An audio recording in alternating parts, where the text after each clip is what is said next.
Thank you very much for being with me today. I just want to, and everybody else who's joined in. My name is James Brown. I'm the Vice President of S.A.S.H, the Society for American Soccer History. And I'm here today with Stefan Van Loock, the Belgian FA Spokesman. How are you doing, Stefan? Very well, thank you. It's a great day for all of us. So happy to celebrating this with you all and having to prepare a little bit of it because it's such a long time ago. So no, I'm happy to join you. Well, that's really great. It's a really fantastic opportunity to be able to share the 90 years anniversary with Belgian spirit, because we always, every year we try and celebrate in a certain way, in more of an audio way or visual way, just through social media.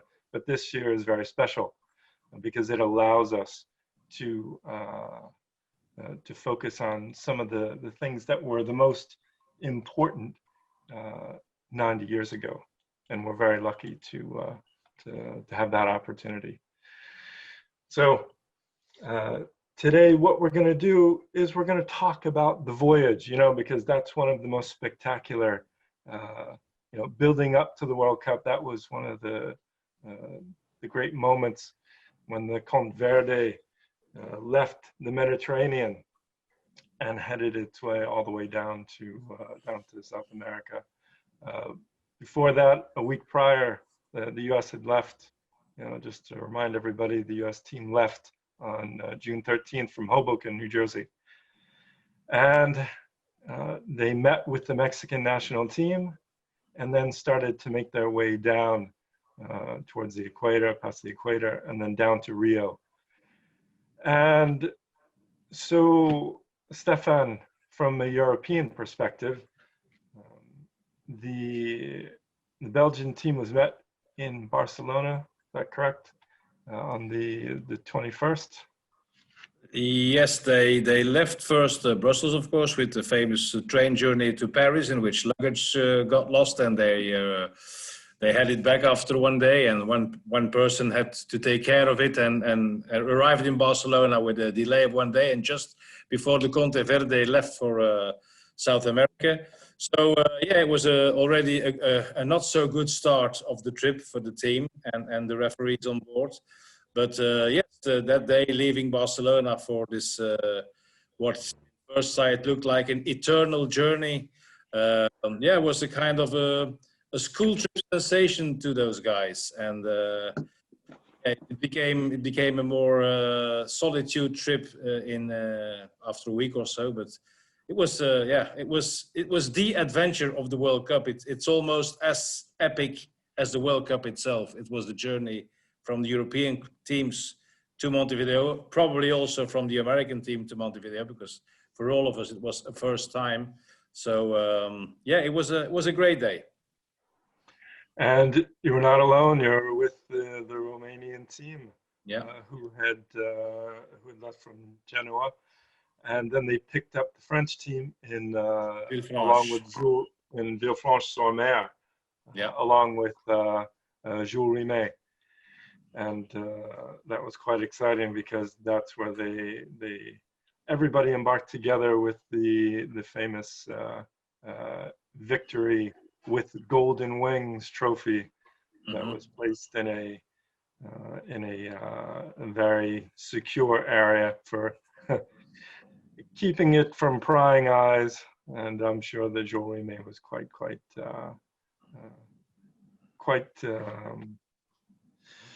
careful and secretive of making sure that the whereabouts were not really known, because that was a very precious item to have. Yeah. And just so I've heard from Yves Rimet, Jules Rimet's grandson, and he lives just above Nice in France. And he and I spoke just recently. He had been under the weather for a bit, but he wanted to wish everybody a happy 90th anniversary and you know, that was extremely precious for him, you know, and his claim to fame was the 1938 French World Cup, when he was part of the lottery. He was the one picking out the balls. He was standing on top of the table, picking the lottery balls for the pool stages. Yep. So that was that's quite nice, and that was very, very nice to have Yves Rimet's well wishes for this 90th anniversary. How old is he now, the grandson of Jules Rimet? Oh, well, I want to say he was probably about 4 and 38. Oh, he's about, let's round it off to 1935. No, 1933, 34. So must be in his 80s mid now. 80s. Yeah, mid 80s. Yeah. Mm-hmm. Yeah. So he's really, you know, he's mentally, he's in great shape. And Okay. it was a pleasure to spend time to talk with him, Yeah. you know, years ago. Nice to hear. Yeah, you know, they have a beautiful home in the hills overlooking Nice, and it was a very special time to be able to dig through documents and precious items that they preserved. But they also gave a good collection over to the town hall of Villefranche-sur-Mer, so that they could have their own special 1930 exhibit. So, you know, so it includes like a smoking pipe of Yves, of Jules Rimet. So that's quite nice. Mm-hmm. We also have the well wishes of Villefranche-sur-Mer, their town hall, and sent the best for our 90th anniversary. So, from a Belgian perspective, what were the conditions like on the Coupe de Verde? The conditions were what they were. Luxury on one side concerning all the food and the delicious meals they received, and the rest and the swimming pool and the atmosphere and the sun beating on them. And on the other side, the training hours, which were very early in the morning by lottery. They had been chosen or picked, let's say, to train at 6 a.m., which is very early. And the problem is that training at 6 a.m. on the deck is fine. You have to run. They had to run in tours and be silent as well, because other people were still asleep in their cabins. So it was not too easy for the coach, Hector Tortenhoeting, who was there. And so they had some gymnastic exercises. Training with a ball was difficult, because when the ball went overboard, you couldn't recollect it. So that was a bit difficult. And the biggest problem was, in fact, the waiting hours between the end of the training and the start of their breakfast, because they started to train first and they had to wait until the last for their breakfast. And one day, the coach didn't like that too much. His players were starving from the hunger. And when he saw a waiter passing with a plate with omelets to another table, he got so furious that he spilled over the whole table. He was called into the captain's office to apologize him for this behavior. And so, but anyway, from that moment on, the Belgians got their breakfast soon as their training was over. So that was some specific event on that boat. But conditions were what they were. If you take a boat to cross the Atlantic and to go to a major tournament and you have to train, well, that's the way you have to train. There's no other thing. Maybe I read the United States stopped alongside the route 1 or 2 times and could train on landside, if I'm well informed. But in European teams, they had to cross all over and just made a short stop in Rio and in Santos. But that was not to train, but just to buy some fruit and some drinks. Yeah, we had the opportunity to stop in Bermuda overnight, and also down in Rio to play some 4-on-4 matches. So that was really quite a nice opportunity to be able to play some warm up, some tune-up matches. You know, The U.S. was very fortunate to, I mean, the SS Monargo was what it was. It was a significantly smaller ship in terms of Yeah. size than the Conte Verde. But, you know, they had a swimming pool. They had decks, you know, that they were able to train on.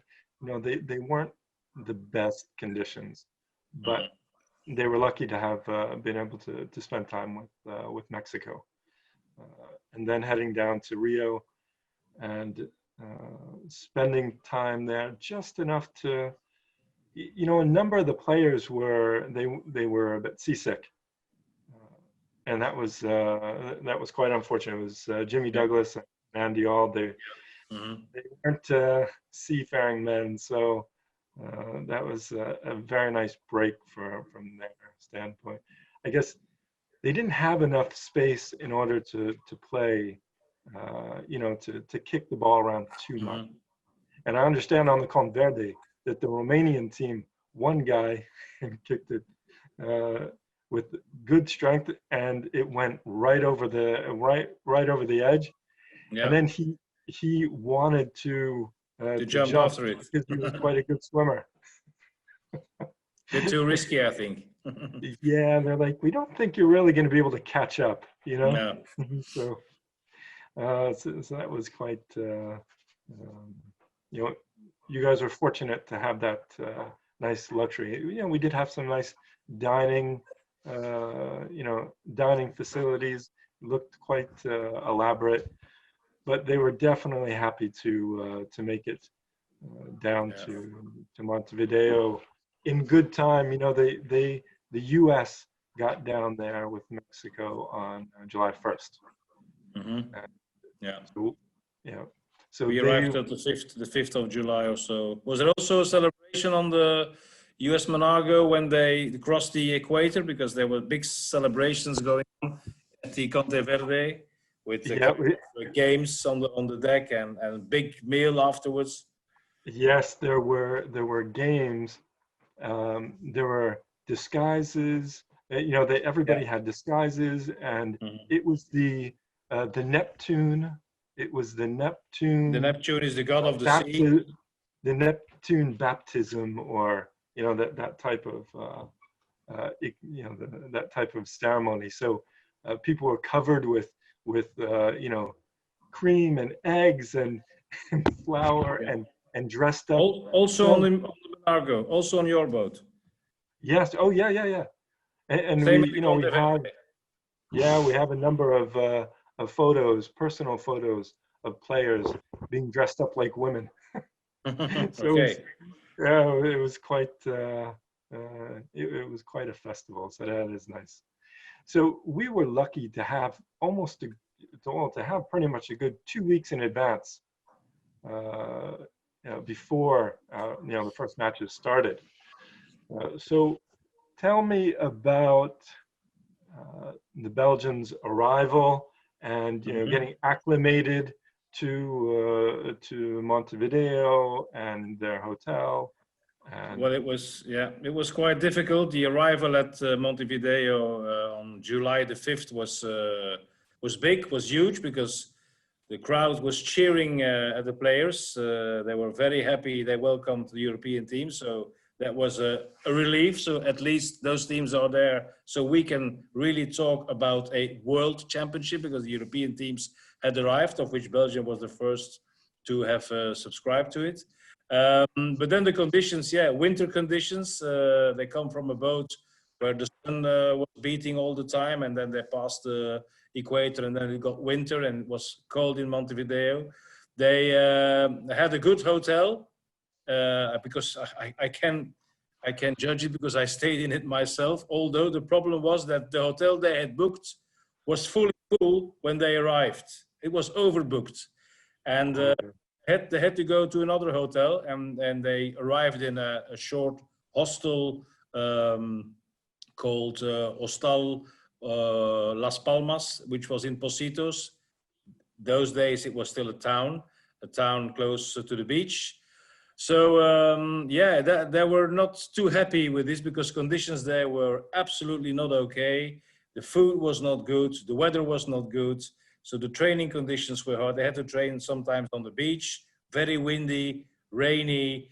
Some people got not only homesick, but also land sick, and that is a kind of state in which you are when your brain tells you what to do, but your body cannot respond. So it's a consequence of being too long on a boat, feeling that you're on water. Once you come on land, you still have the feeling you're on water, and that makes them sick. So a few players got really were really influenced by this.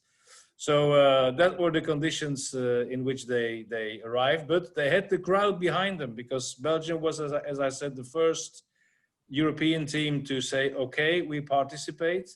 So the Uruguayan crowd were very happy, and so in the game, as I read, the home fans well did not turn their back on the USA, but they supported Belgium, as I read. So well, it didn't help too much, unfortunately, but anyway.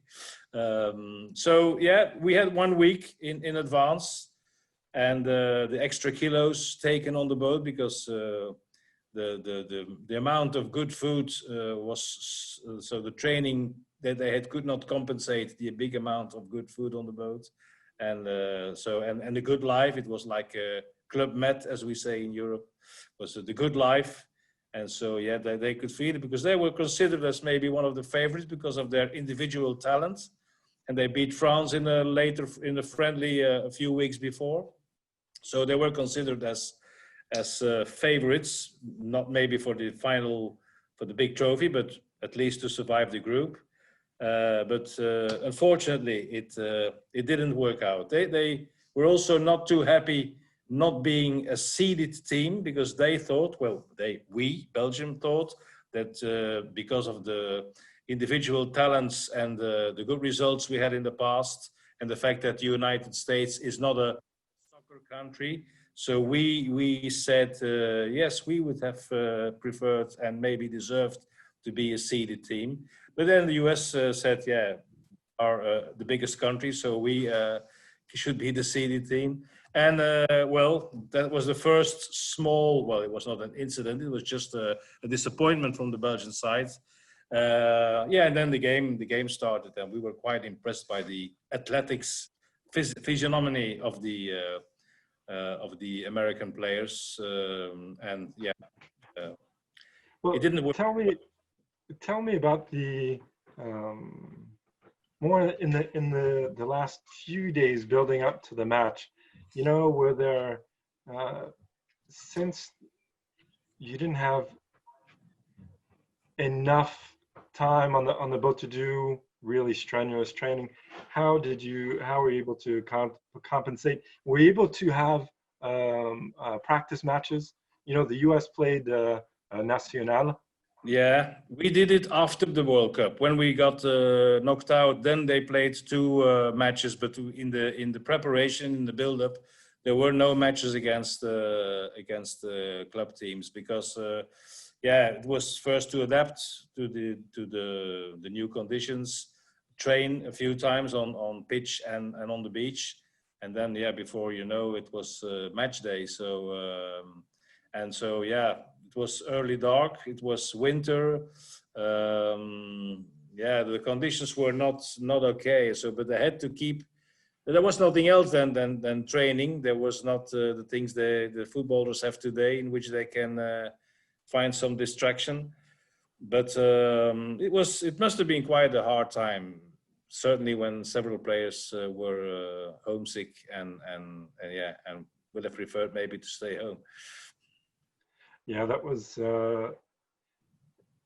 I think the U.S. team was very fortunate with their schedule. Their seasons allowed them to play in very harsh conditions. Mm-hmm. Because they were playing in January. The dead of winter. They were playing just up until December. Yeah. December, and then back at it in the dead of winter in January, February. So they did have that they did have that that habit of being Mm-hmm. used to those types of conditions. Yeah. And their trainer, Bob Cole, was Jacques Cole, he was very, very insistent on calisthenics and gymnastics. Yeah. And Mm-hmm. he said, you guys know how to play ball, but if you can run like the wind, then all of those talents that you individually have, everything's going to come together in a nice fluid movement up and down the field, you know. So that's why they spent most of their time just running and running and running. Yeah. Very, very little ball work, you know. Yeah. Physically, we were not that strong because after half an hour in the game, the Belgian team was nearly dead. So physically, it was a disaster, and so we were not prepared as it should be to start in that game. And we missed, and that is maybe a very important thing I didn't mention yet. We missed the star player of the era, and that was Raymond Braine. And Raymond Braine is the Eden Hazard of the 1930s for Belgium. So he was really a star player with very good playing skills. But he was, in Belgium, it was still forbidden to play professional football. So you could not earn money out of your career as a football player. And he opened a pub. And the Belgian Federation said, yeah, but while opening a pub, you win money thanks to the fact that you're a player.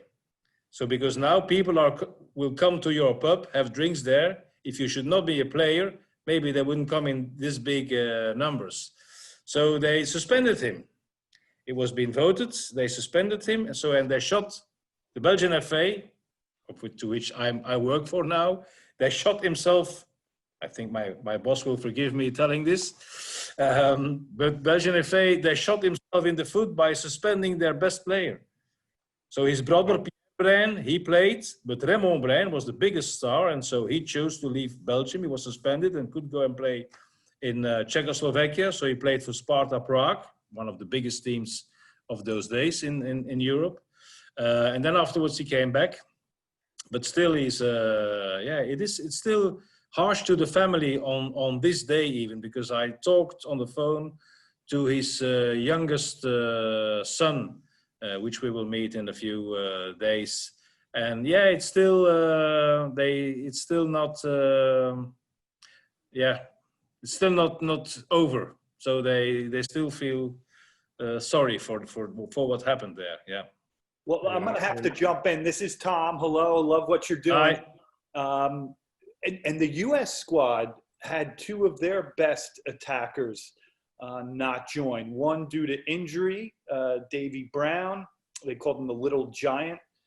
Scored over 50 goals in league play in 1924-25 season, I believe. And then Archie Stark, who was the very first player admitted to the National Soccer Hall of Fame, and he was the star of the era. So amongst us, we're like, what would the U.S. squad have been capable of if they brought their two best attacking players? And even Seamus O'Brien. O'Brien. There were others. Yeah. He wasn't an eligible U.S. citizen, and that leads me to the next part. From what my grandfather mentioned in an interview, he said that the Belgian delegation was they were of the belief that the U.S. had recruited ringers, basically British ringers, to come and play. So the chaperone delegate, Uruguayan delegate, held a conference on July 7th in Montevideo, a press conference, just to make sure to basically calm any type of worries that the U.S. team had gone overseas to bring players and have players who are not naturalized U.S. citizens, because that was one of the regulations of the 1930 World Cup. is that you had to be nationalized. Yeah. And one of the last ones to be nationalized before heading to Montevideo was my grandfather. So they left on June 13th in Hoboken, from Hoboken. And then on June 15th, they received a telegram from the Bronx court approving his naturalization because his father was a naturalized citizen. So that was the only unsure element of the U.S. team, of those 6 questionable British players. And we didn't have a problem, this problem between amateurism and professionalism. So that wasn't a concern from our side. Here it was a big concern, yeah. Yeah. Because many teams also, that's what I read, is that some teams in Europe, because the FIFA World Cup was there for professional players also, and exactly, didn't go because they feared it was not meant for professionals. So it was not, I don't think it was very clear to everyone. Yeah, and that's one of the main reasons why Britain did not, Mm-hmm. they didn't come back. They left. They came back. They didn't participate. It's not just because they felt that they were the originators, the creators, and nobody could do it better than they. But it was also a big question of amateur professional questions, and also time. Listen, our clubs are going to be losing a lot of money, because of players being absent for almost 2 to 3 months. So, yeah, that's true. Yeah. So that's true. When we talk about the day of the match on Sunday, July 13th, so it was like you said, there was snow falling, and this is one of the first time, just flurries, but cold enough, and it was quite muddy because Uruguay, Montevideo, they had over 90 days of nonstop rainfall. So that not only impeded the construction of the Estadio Centenario, but also the surrounding fields, in that battle park that was created around and had Pocitos and the Grand Parc Central. So that was one of the very, very tough field conditions that the US and Belgium had to deal with. So there, I'm looking at I have the opportunity to look at my grandfather's manager's report. That every player was given a hand-typed, personalized typed account of the tour. And here they were just saying that there were so many mud puddles that it was just not possible to count, so numerous that you could no longer, you just felt like you were playing in a sea of mud. But again, that was one of the strengths of the US team, is that in their professional league, they often played in the mud, in the rain, and in the snow. So the weather conditions were in favor of the United States, as I read, and after a while you couldn't even recognize the players and the numbers because they were all black by the mud. So and still I read that the Belgium created the most chances, but they failed in scoring. So, or they kicked the ball wide and the ball had to be searched for, and so time got lost. So it must have been a strange atmosphere. Well, the US had to get to shake off their quote unquote sea legs or land legs. They needed to get through the first 20 minutes. Their defenders were not clearing properly. The forwards were shooting, left and right, but not center. And as I'm sure my grandfather was cautioned, as he had always been throughout his whole career before and after the World Cup, offsides was a huge, he was a risk taker, you know?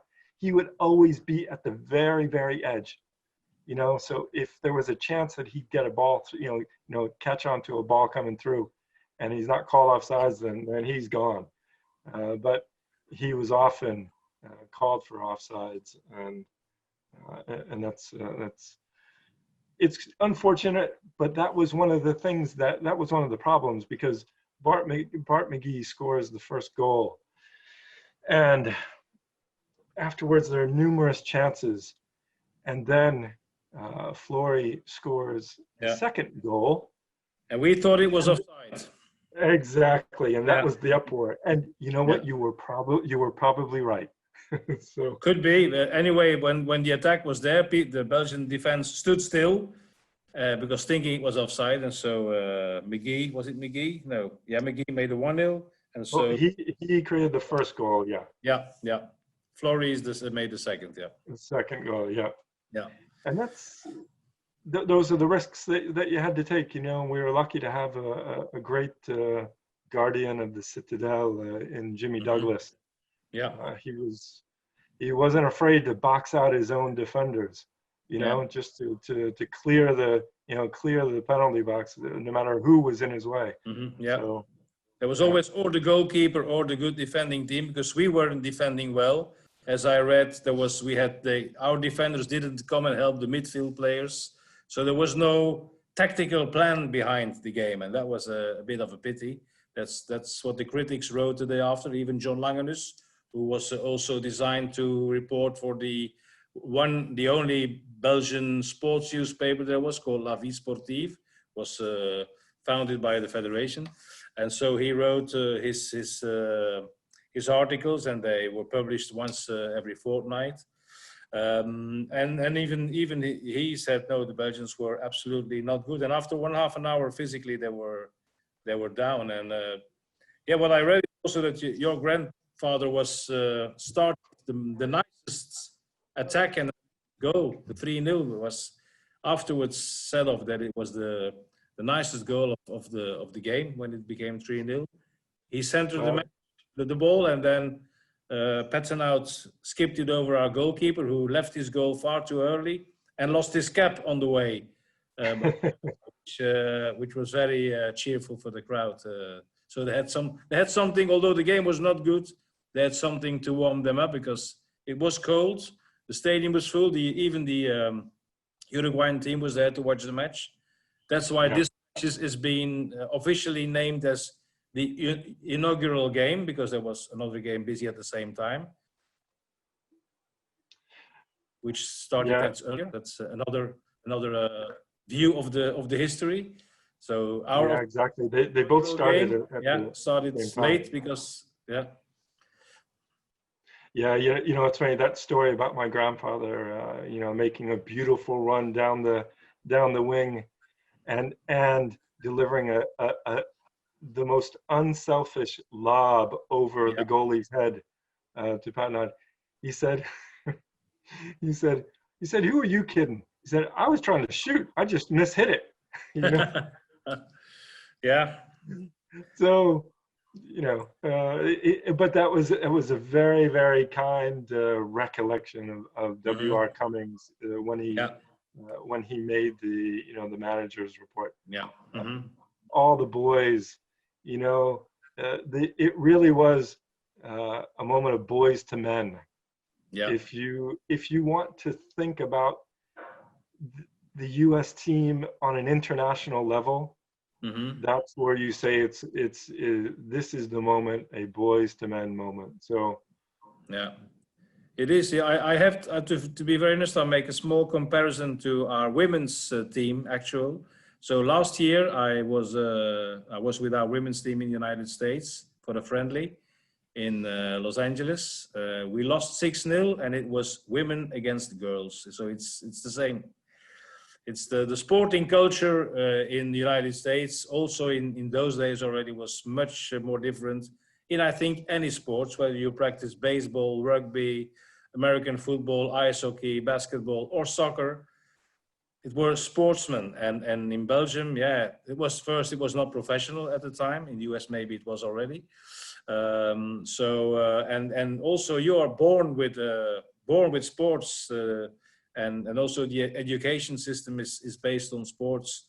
And in Belgium, it is not the case, and we still feel it. Although we have a great generation now, but it is, it's in the ladies' sports now, football. The difference was the same as you made for the 1930 game between USA and Belgium, boys against men.